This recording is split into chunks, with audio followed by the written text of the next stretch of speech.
بسم اللہ الرحمن الرحیم۔ قرآن حکیم نے اللہ کی عبادت کے بعد والدین سے بلائی کو احسان سے تعبیر کیا ہے۔ اللہ تعبدوا الا ایہ کہہ کر شرک کی نفی کر دی اور اگلی زندگی کے لیے جو حکم دیا وہ وبالوالدین احسانا کا ہے۔ یہ بات یاد رہے کہ والدین سے نیکی کا حکم مطلقاً اور بلا قید ہے۔ یہ نہیں کہا گیا کہ والدین نیک ہوں تو ان سے بلائی کی جائے اور اگر بد ہوں تو ان سے بلائی نہ کی جائے، ایسی کوئی شرط نہیں۔ والدین چاہے فاسق و فاجر اور گناہگار ہی کیوں نہ ہو، اولاد کے لیے ان کا درجہ ایسا ہی ہے جیسا کہ نیک، متقی اور پرہیزگار والدین کا۔ گویا وہ اجر جو اولاد کو ولیہ ماں اور ولی باپ کی خدمت کر کے ملتا ہے، وہی اجر مشرک و گناہگار والدین کی خدمت کر کے ملتا ہے، اس لیے کہ یہ اجر نہ ان کی ولایت اور فضیلت کی وجہ سے ہے اور نہ ہی ان کی بدعمالیوں کی وجہ سے ہے، اس میں کمی ہوتی ہے۔ یہی سبب ہے کہ اللہ تعالیٰ نے یہ نہیں فرمایا کہ والدین کا ادب اور ان سے احسان کرتے وقت ان کی سیرت و کردار کو دیکھو، بلکہ غیر مشروط طور پر والدین کے ساتھ نیکی سے پیش آنے کا حکم دیا ہے۔ حقوق والدین کا اجمالی بیان، جیسا کہ مدرجہ بالا سطور میں بیان کیا گیا ہے کہ اللہ تعالیٰ نے اپنی عبادت و اطاعت کے بعد والدین کے ساتھ حسن سلوک کا حکم دیا ہے۔ سورۃ النساء میں اسی ترتیب کو ملحوظ رکھتے ہوئے باری تعالیٰ نے ارشاد فرمایا، ترجمہ: اور تم اللہ کی عبادت کرو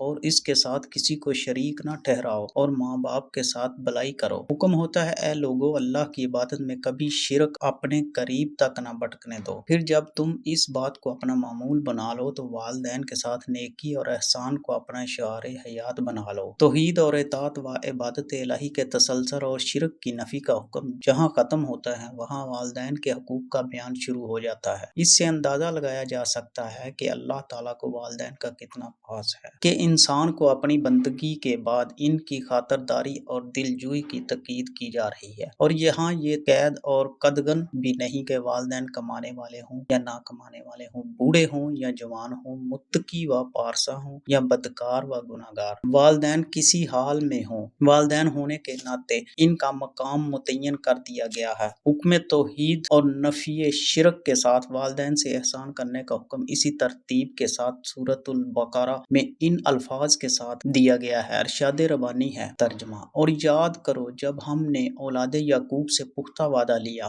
کہ اللہ کے سوا کسی اور کی عبادت نہ کرنا اور ماں باپ کے ساتھ اچھا سلوک کرنا۔ یہاں اس امر کی صراحت ضروری ہے کہ حکم اور اس کی یہی ترتیب حضرت آدم علیہ السلام کی امت سے لے کر خاتم الانبیاء حضرت محمد صلی اللہ علیہ وآلہ وسلم کی امت تک جاری و ساری رہی۔ تمام بنی نوع انسان کو یہی تلقین کی جاتی رہی کہ تمہاری جبین نیاز سوائے ذات باری تعالیٰ کے کسی اور کے سامنے نہ جھکے اور اپنے والدین کے ساتھ احسان اور قربتنی سے پیش آؤ۔ والدین کے ساتھ حسن سلوک کرنے کی تعلیم تاکید کے ساتھ ہر دور میں ہر نبی کی امت کو دی گئی، اور یہ حکم آج بھی ہمیشہ کی طرح امت مصطفیٰ صلی اللہ علیہ وآلہ وسلم کے لیے مفروض الاطاعت ہے۔ والدین کے سامنے اف تک نہ کہو۔ سورۃ الاسراء میں والدین سے نیکی اور بلائی کا حکم دینے کے بعد ارشاد فرمایا گیا، ترجمہ: اگر تمہارے سامنے دونوں میں سے کوئی ایک یا دونوں بڑھاپے کو پہنچ جائیں تو انہیں اف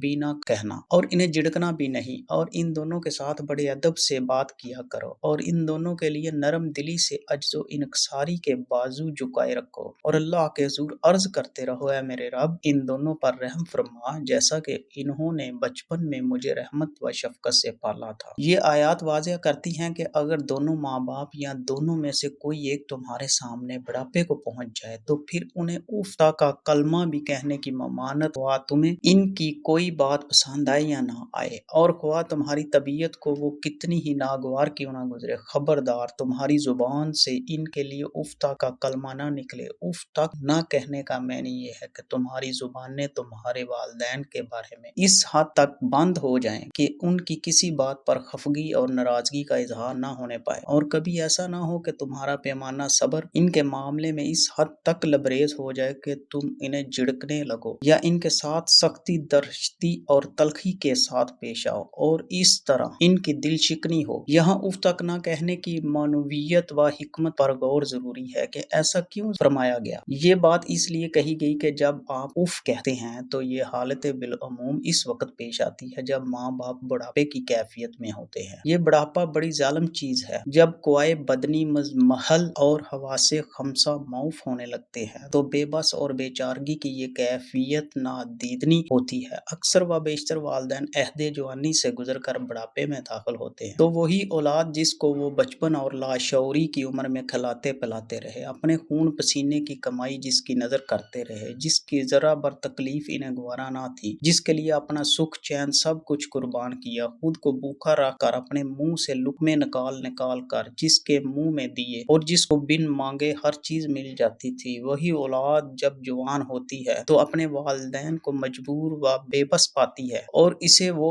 زمانہ یاد نہیں ہوتا کہ یہی والدین تھے جو اس کے آگے پیچھے رہتے تھے، بیماری اور تکلیف کی حالت میں رات بھر جاگتے رہتے تھے اور اپنی بساط سے بڑھ کر انہیں ہر وہ چیز مہیا کرتے تھے جن کی ان کے بچوں کو ضرورت ہوتی تھی۔ وہی اولاد اگر اس کی تربیت صحیح نہج پر نہ ہوئی ہو، بچپن کا زمانہ نکل جانے پر اپنے والدین کی نافرمان اور گستاخ ہو جاتی ہے، وہ اس دور کو یکسر بلا دیتی ہے جب اس کے والدین اس کے لیے ہلکان ہوتے تھے اور اس کے آرام و آسائش کے لیے کوئی دقیقہ فروگزاشت نہیں کرتے تھے۔